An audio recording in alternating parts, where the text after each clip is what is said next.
Olá pessoal, boa noite. Vamos chegando, que maravilha encontrar vocês por aqui. Boa noite, boa noite, boa noite. Deixa eu aparecer, consegui. Oba! E aí, minha gente, tudo legal? Tudo bem? Como estão os estudos? Espero que fluindo aí da melhor forma possível. Obrigada aí por compartilhar um pouco da noite de vocês aqui comigo, viu? Tô vendo aí muita gente. Boa noite, boa noite, boa noite. Depois de falar o que eu combinei, né, que falaria hoje, com certeza eu vou falar melhor aí com vocês, tá? Vou ler os nomes, vou mandar os beijos, os abraços. E aproveitando que vocês estão chegando aí, eu quero anunciar, não sei se vocês já viram, mas a Constituição recebeu uma emenda nova. Já notaram? Emenda Constitucional 91, a primeira emenda de 2016. Então, não esqueçam, tem emenda nova. Amanhã eu vou divulgar nas redes sociais. Ela não foi publicada ainda. Ela abre prazo para os parlamentares mudarem de partido político. A gente vai falar sobre isso até numa outra oportunidade, mas anotem aí, tem emenda constitucional nova, emenda constitucional de número 91. Bem, outra novidade na seara constitucional é o informativo 813 do Supremo Tribunal Federal, que acabou de ser divulgado, pelo menos eu recebi por e-mail agora. Não deixem de ler no informativo 813 a parte das transcrições, tá certo, pessoal? Na parte das transcrições, o Supremo traz uma decisão muito interessante sobre a reclamação constitucional. Então, anotem as novidades constitucionais, né? Emenda 91 de 2016, a primeira emenda do ano, e o informativo 813 do STF, informativo importante, não deixem de ler na parte das transcrições. Agora eu quero saber, estão aí comigo? Estão me escutando direitinho? A transmissão está boa? Eu estou no local da casa cujo Wi-Fi é o melhor possível, então eu espero que vocês estejam me escutando muito bem. Um beijo pro Piauí e eu vou mandar muitos beijos daqui a pouquinho, com certeza, tá? Me esperem só alguns minutos para que possamos falar sobre esse tema tão importante que tem aí, enfim, nos preocupado, né?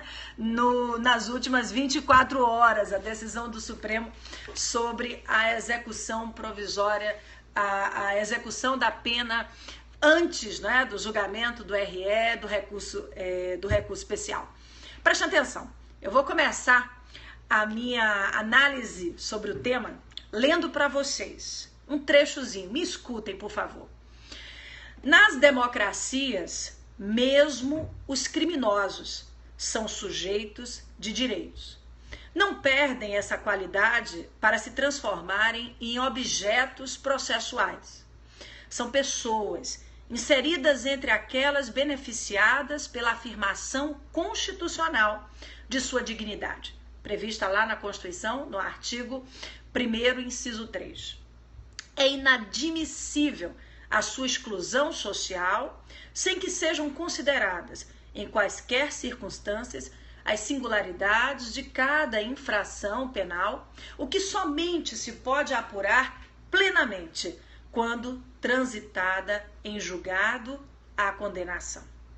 Bem, esse trecho que eu li para vocês não foi escrito por mim. Ele é fruto do Supremo Tribunal Federal. No HC 84078, no HC 84078, a nossa corte, o nosso tribunal que deveria zelar pela Constituição, assim decidiu. E com argumentação fortíssima, impediu, vejam bem, em 2009, a prisão antes do trânsito em julgado. A prisão antes do trânsito em julgado só poderia acontecer em caso, né, de prisão cautelar, sob pena de se violar, assim disse o Supremo 7 anos atrás, o direito de defesa, porque você restringiria a defesa que deixaria de ser ampla, sob pena de violar o princípio da dignidade da pessoa humana e sob pena de violar o princípio da presunção de inocência, também conhecido como princípio da não culpabilidade, previsto no artigo 5º, inciso 57 da nossa Constituição. Assim disse o Supremo no HC 84078, lá em 2009, numa decisão paradigma sobre o tema. A antecipação da execução penal apenas poderia ser justificada em nome da conveniência dos magistrados, acreditem, não do processo penal, muito menos da Constituição. A ampla defesa, assim disse o Supremo anos atrás, abrange todas as fases processuais, inclusive as recursais de natureza extraordinária, independentemente da ausência de efeito suspensivo do recurso especial e do recurso extraordinário. Muito bem, minha gente, esse HC 84078, até o dia de ontem, até o julgamento do Supremo, no HC polêmico, HC 126.292, essas razões que eu acabei de dizer foram as razões que foram interpretadas pelo Supremo durante muitos anos. E na minha interpretação, como professora de constitucional, como professora de direitos humanos, uma interpretação mais acertada do texto da nossa Constituição e da vontade do nosso Constituinte. Muito bem, o princípio da presunção de inocência ou o princípio da não culpabilidade, ele não se encontra previsto apenas no artigo 5º, inciso 57, não. Aliás, o 5º 57 diz: ninguém será considerado culpado até o trânsito em julgado de sentença penal condenatória. O princípio, pessoal, está também presente em vários tratados e declarações internacionais que o Brasil manifestou adesão. Por exemplo, a Declaração Universal dos Direitos Humanos, de 1948, no seu artigo 11, diz exatamente isso. O princípio da presunção de inocência, da não culpabilidade, está previsto nessa declaração histórica em defesa dos direitos humanos, que o Brasil manifestou adesão no mesmo dia, mês e ano, no 10 de dezembro de 1948. O Brasil também é signatário de 2 outros tratados sobre direitos humanos que seguem a mesma linha do princípio da presunção de inocência.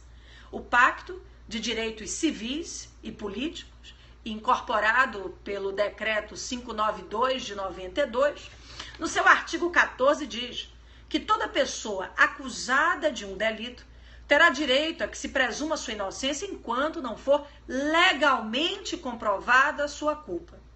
O Pacto de São José da Costa Rica, a Convenção Americana de Direitos Humanos, incorporada pelo Decreto 678 de 92, e como todos sabem, com status supralegal firmado pelo Supremo em dezembro de 2008, o Pacto de São José diz no seu artigo 8º que toda pessoa acusada de delito tem direito a que se presuma sua inocência enquanto não se comprove legalmente a sua culpa. E durante todo o processo, toda pessoa tem direito, em plena igualdade, a uma série de garantias mínimas. Então, na verdade, a presunção de inocência ou a presunção de não culpabilidade extrapola o direito constitucional e também transcende para o direito internacional em defesa dos direitos humanos.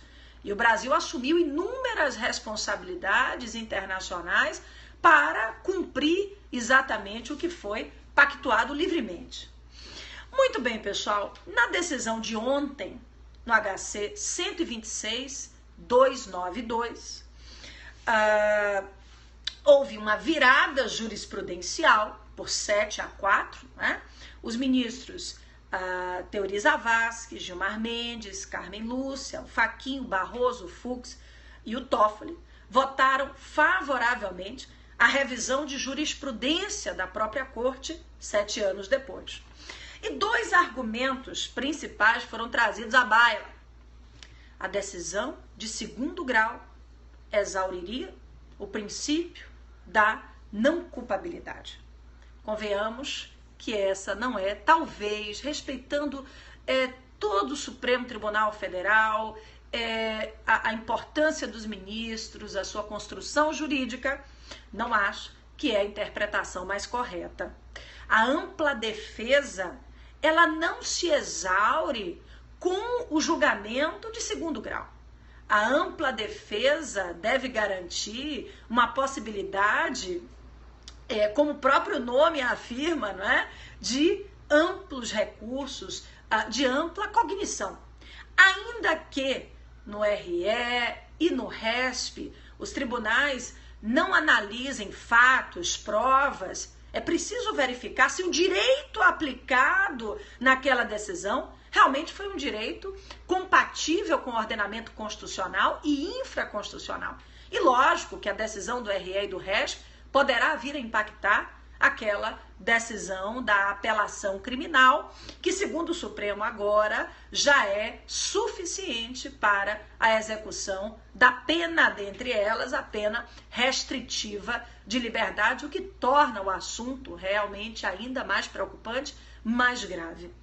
Outro argumento que o ministro relator, Teori Zavascki, trouxe foi o seguinte: a Lei Complementar 135 de 2010, que é a lei da ficha limpa, já prevê a impossibilidade de candidatura do cidadão quando ele sofreu uma sentença em segundo grau de jurisdição condenatória. Mas espera aí, vamos ponderar o que está em jogo, caro Supremo? É a elegibilidade ou muitas vezes a liberdade? Vejam bem, é muito menos grave você impedir um candidato de se candidatar porque ele sofreu uma sentença confirmada em segundo grau do que determinar que a pessoa condenada em segundo grau, ainda com possibilidade recursal, seja levada ao cárcere.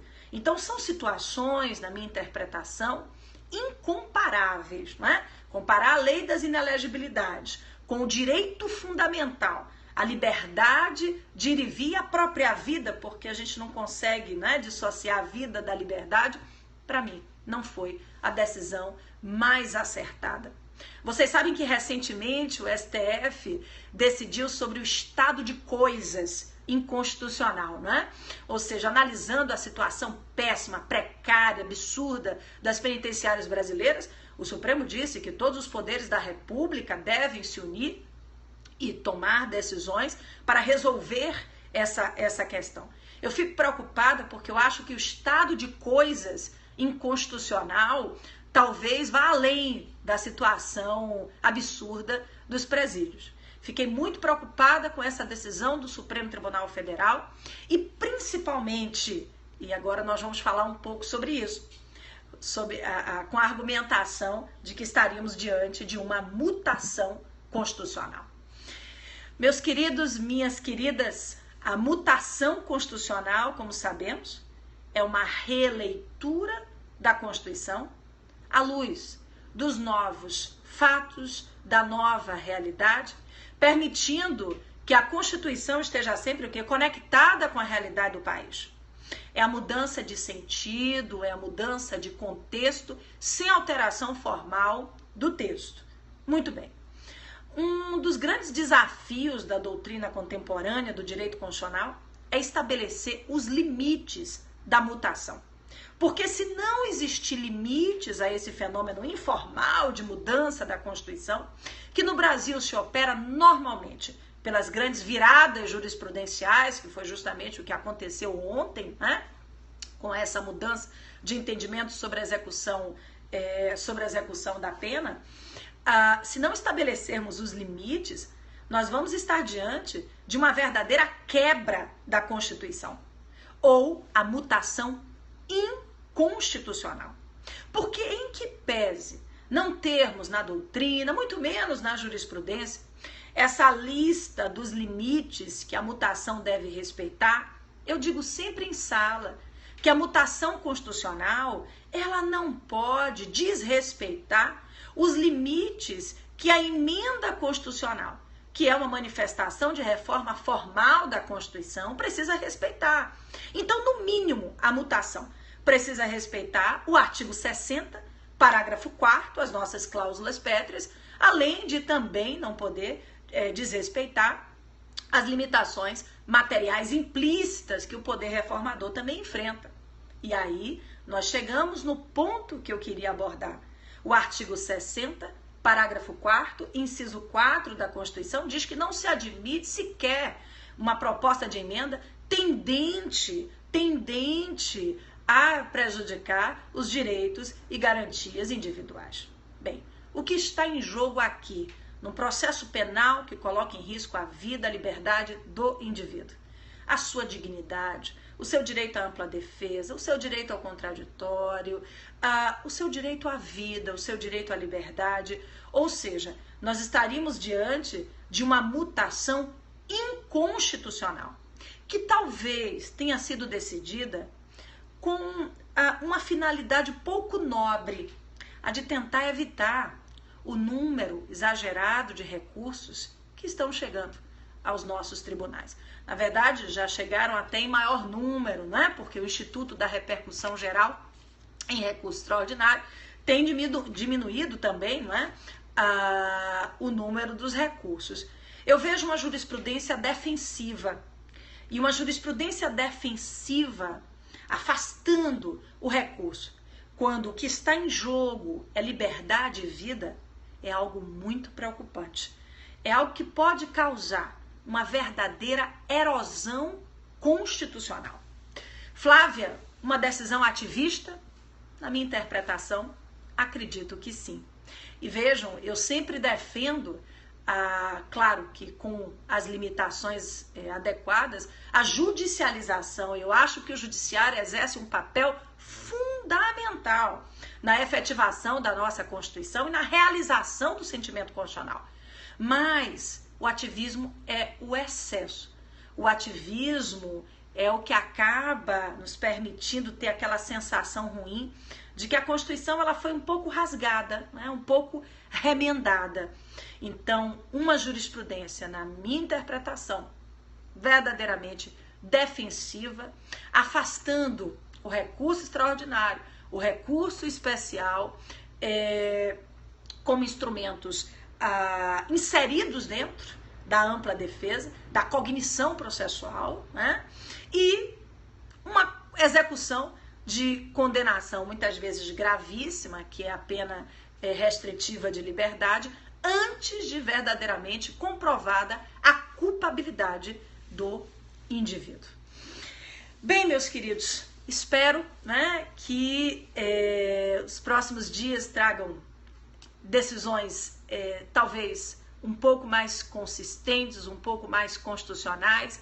Acredito que o direito constitucional realmente tenha saído ferido dessa nova posição do STF. Não concordei como constitucionalista, como garantista, professora de direitos humanos, e acho que esse estado de violência, de criminalidade, de sensação, né, de completo descaso, não pode colocar a nossa visão constitucional, não pode fazer com que a nossa Constituição seja rasgada.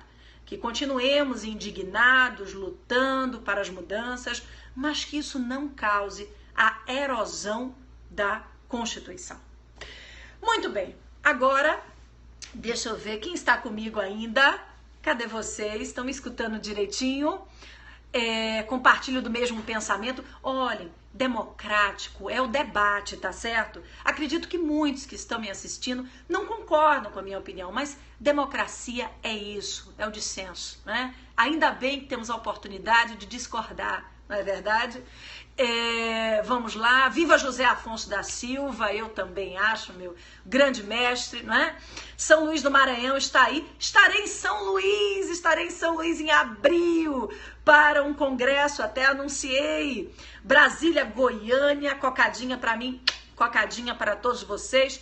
Teresina do Piauí, gente de Salvador, Aracaju, também estarei em Aracaju para uma aula na pós-graduação da Ciclo em maio, se não estou enganada. Curitiba, um beijo. Pará também, Vila Velha, Paraíba, acho que o Brasil todo tá aí. Manaus, Teresina, Imperatriz, Porto Alegre, Duque de Caxias, Petrópolis, Goiás, Niterói, aqui pertinho do Rio, Recife, sempre queridos presentes, Salvador, minha terra, né? Salvador tem meu chão, meu céu, meu mar. Excelente professor, obrigada, vocês são muito queridos. O Acre está aqui, Rondônia está aqui também. Imperatriz te ama. E eu amo todos vocês que me incentivam, que animam. Quando eu digo nas redes sociais que vocês são o principal incentivo, eu falo de coração. Sou sua fã, muito obrigada. São Paulo, capital. Estaremos aí na revisão do TRT da 2ª região em abril, hein? Aguardo vocês. Obrigada pelo curso, passei na OAB. Oba, maravilha. Agora vem a turma do 19º exame para a prova da aprovação. E o curso da 2ª fase virá aí repleto de novidades, eu não posso contar. Belo Horizonte está aqui, saudades, ansiosa para a 2ª fase, conte com todo o meu apoio. Manda um beijo para Cuiabá, um beijo. Passei na OAB, vocês passam no AB por sacrifício próprio, mas a gente fica feliz por ter colaborado também, não é? Alagoas na área, gabaritei a peça, oba! Né?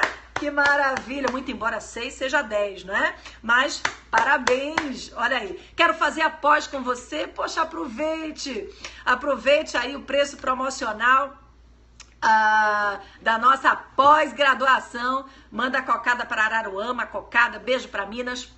Os professores da Unic são seus fãs e eu sou fã de vocês, né? Muitíssimo obrigada aí por tudo. Vou fazer constitucional com você. Venha, que eu estou esperando, viu?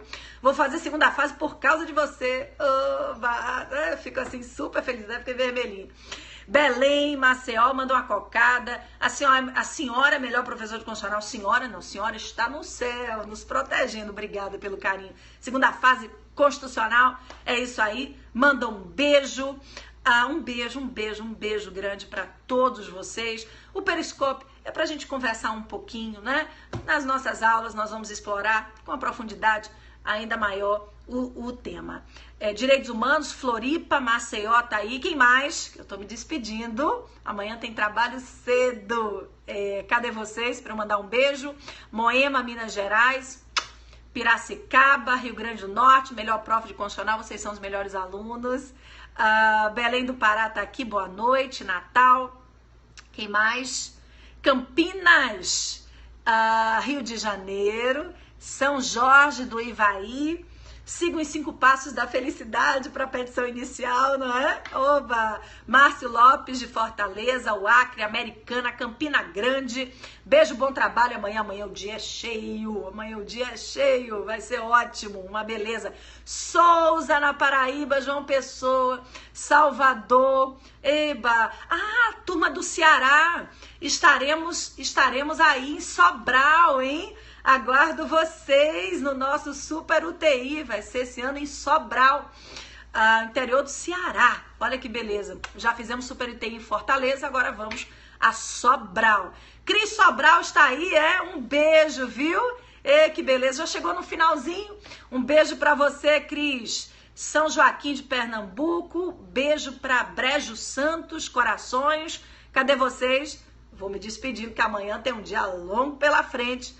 Pernambuco, me ajudou a passar no 17º, obrigada. Petrópolis, Campinas, caramba, né? Cadê? Fala, amiga, estava antes. Maravilha, que beleza, gente. Um beijo grande, espero que vocês tenham aproveitado aí as nossas considerações, as nossas pequenas considerações sobre essa decisão que deixou a Constituição um pouco machucada, a decisão sobre a execução da pena antes, né, da possibilidade de recurso extraordinário e recurso especial. Um beijo, fiquem com Deus e até o nosso próximo Periscope. E vão acompanhando aí as redes sociais que são organizadas, preparadas com muito carinho para vocês, tá? Muito obrigada, muito